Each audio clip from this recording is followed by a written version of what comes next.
Unparalleled Sonic version 2 has been announced as the next LSSR during August. In today's video, I'll be going through everything you need to know about Sonic V2 and whether or not he is worth pulling for. So let's get into the pros and cons about him. So for his pros, he is a very strong single target DPS unit, where in many scenarios he can deal more damage than RMG in ult damage alone, as his keepsake extends his pure damage potential much more further than RMG, with his ult being able to deal 750% of his attack. As well as being a great DPS unit, he is also a great support unit, as his passive grants tenacity and even speed boost to your allies within the same row, which can be activated even when he is dead, so he is a much better alternative to have in your PvP teams instead of SSR Amai. Because of his skill set, he will have great longevity during the SSR Plus era for many years, as his support buffs will synergize very well with SSR Plus units, as they'll be able to survive much longer and don't require any speed gears so that they can do as much damage as possible. Sonic's passive will be very sought after, especially in PvP, as he will be amazing for PvP game modes and will be sticking around within those features for a very long time. And finally, he is a great duelist to fill in the duelist slot for Bomb's Core, since there are not as many good duelists that are currently out in the game, as either Zombie Man or Magic Trick Man are your next best options to fill in for the duelist slot. But Hellfire Flame can also be another great alternative when he gets released later on in the game. Now, for his cons, he does require massive investment, since he'll need to have as much speed as possible to get the most out of him, so you'll need to spend at least 350 Star Ascension cards to maximize his speed, which I calculated using my SAC calculator, so make sure you check that out in the description down below and download your own copy in order to figure out how many Ascension cards you have across your account in general. But with Sonic, he'll still need well over 500 Star Ascension cards, since his attack needs to be really high in order to maximize his high damage output. He'll also need to be limit broken to 5 stars in order to provide his speed boost to his entire row, so he will need to be prioritized straight away in the extreme training, so you will have to pause on either RMG or ATT and be putting Sonic into the extreme training right away as soon as you pull for him. He also does need his keepsake to maximize his potential, especially in terms of maximizing his damage output, so he isn't the most free to play friendly, but if you have been anticipating to pull for Sonic for a very long time, then you can pull for him, since he's not a bad option for free to play, but I would recommend to get his keepsake alongside Sonic V2. And finally, the release of SSR Plus units will be around the corner, so especially for free to play and low spenders,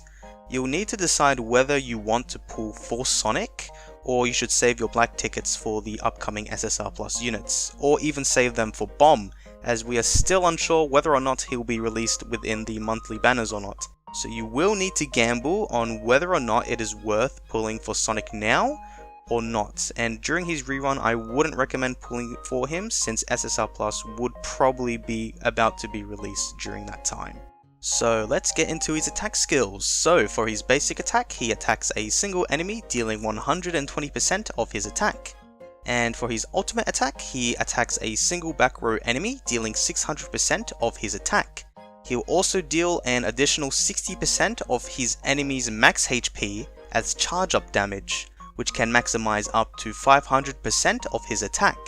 After using his ult, he will be able to constantly heal himself each time he takes damage for 1 round, where he can heal up to a total of 50% of the ult damage that he dealt to the enemy. And if you have his keepsake, you'll unlock his Ultra Ultimate attack, where he'll be able to attack a single back row enemy, dealing 750% of his attack, as well as dealing an additional 80% of his enemy's max HP as charge up damage, which can maximize up to 800% of his attack. And he'll also be able to heal up to a total of 60% of the ult damage that he dealt to the enemy. So his keepsake is very necessary to have, as you'll be able to deal a massive amount of damage because of it, as well as being able to unlock his 5-star awakening, which I will go over. So in regards to his passive skills, at the start of the battle he'll increase his own speed by 15%, as well as providing tenacity shields to all allies in the same row, which will provide 20% of Sonic's max HP.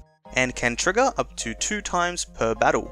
If you limit break him to 5 stars, he will also gain the additional buff of increasing the speed of all allies in the same row by 90% of Sonic's speed, as well as his tenacity shields providing 25% of Sonic's max HP. And if you manage to unlock his 5-star awakening, he'll increase his own speed by 20%, he'll increase the speed of all allies in the same row by 95% of Sonic's speed, and his tenacity shields will provide 30% of Sonic's max HP. So his keepsake is absolutely required if you are heavily invested in PvP, as he'll be able to speed boost your allies slightly more than Amai, since Sonic increases his own speed by an additional 15 to 20%. Unlike Amai, so definitely pull for his keepsake if you are going to get Sonic. Moving on to his enhancements, for his talent page, his page 3 talents aren't important to unlock since there is no additional unyielding buff, but I would recommend unlocking his 3rd talent page anyways to buff his attack as high as possible. For his damage sigils, use sword sigils and 1 piercing sigil if you want to, and for his support sigils, use vitality sigils. In regards to his limit break, upgrade him to 5 stars as soon as possible, since you need to unlock his speed boosting buff to your allies as quickly as you can in order to be competitive in PvP. Even for all types of players, get him to 5 stars since his speed boosting capabilities will also be very useful in PvE, as 2 of your units won't need to have any speed gears anymore and Sonic will allow them to still follow the speed order that you want them to go in. And going through his awakening, at a minimum get him up to 4-star awakening to attain his crit damage and crush rate buffs. And if you have his keepsake, then get his 5-star awakening since he'll become super powerful in PvP and PvE, but more so in PvP. So moving on to his gear setup, for his gear set you'd want a monk or flash set in order to make him as fast as possible. And with his gears, you'd want all 4 of them to have attack as their main stat and speed as their substats. And for his buff gears, all of them should have attack, with your villain gear having speed bonus and attack bonus, your duelist gear having crit and flat attack, and your special gear having damage rate and flat attack. And if you manage to get an augmentation from upgrading your special gear, getting either a crit or tenacity augmentation will work well with Sonic. So now I'll be going into the main takeaways from this unit.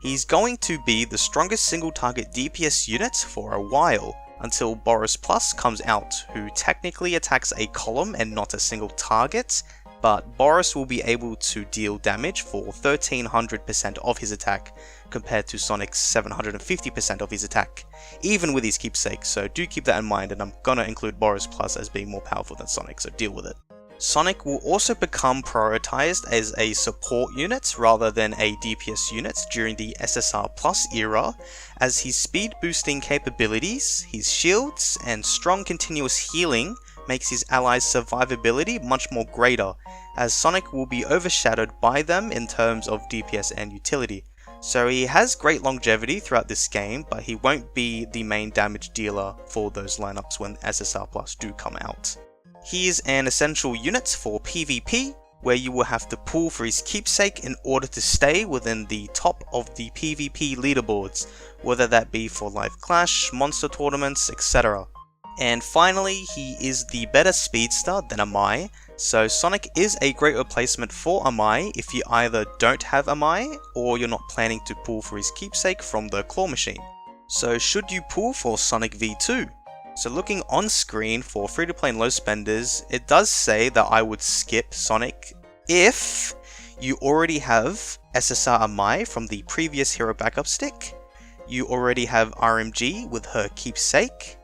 you don't currently have RMG or her keepsake but plan to do so during her rerun in August, or you have absolutely zero interest in being competitive at all in PvP. The reasons why I'd advise not to pull for Sonic is if you already have a speedster and back row DPS attacker, then you'd rather use your black tickets for other units such as Gale Wind, or for the long awaited SSR Plus units coming very soon. However, if you've already planned out that you were going to pull for Sonic for a very long time, or he's your favorite character, or he fits perfectly as your duelist slot for Bomb's core, then you are more than welcome to pull for Sonic, as he is a very good character and I myself really do want to pull for him, but I already have Amai and RMG, so I'm better off saving for other units in the future. I know that some of you have been waiting for Sonic's long arrival, so summon to your heart's content and pull for Sonic. Just make sure that you also be able to pull for his keepsake, which will cost 70 keepsake vouchers, no more, no less. If you can't get his keepsake now, then pull for his keepsake during his rerun, which will be during mid-October. So for Dolphins, he is a great pull to have for your monster lineups and other PvP game modes as a villain speed booster, so I would highly recommend pulling him. And for Whales, he is an absolute must pull, since you guys will be able to alienate yourselves from your servers and stay within the top 5 or 10 in your server leaderboards for a very long time, as you guys are going to be completely untouchable in PvP. And as of my preference, like I've said, I am going to skip for him for Gale Wind, since Gale works well with my team composition and I am going to pull for Gale's keepsake. But it is really up to you if you do want to pull for Sonic. It's either you choose Sonic or Gale Wind between one of the two, or you just skip them entirely and then wait for the SSR Plus era. And a quick update on my predicted timeline. So with Sonic being out in August, either Gale Wind or Bomb will most likely be out during September. However, there have been rumours that Bomb will be put as the next hero backup stick unit after Awakened Vaccine Man, which hopefully isn't the case, but Bomb shouldn't be put into the monthly banner in my opinion, as he should be free during the anniversary or at least through some events to give players a fresh new start for not being able to get Giro Giro.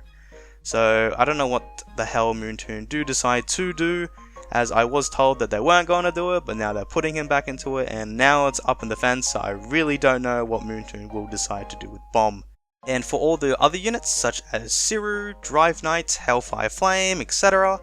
We'll have to wait and see if they're planned to be released as normal, as you can see on the spreadsheet, or potentially during the anniversary, so we'll have to wait and see until they announce it during August. And that's it for today's video. If you want to stay up to date with everything you need to know about One Punch Man the Strongest, then subscribe to my channel and turn on the notification bell in order to stay updated on every video I release, in order to make your One Punch Man account the strongest. If you enjoyed the video, please leave a like and a comment down below if you have any questions about my video or possible future content. Until next time!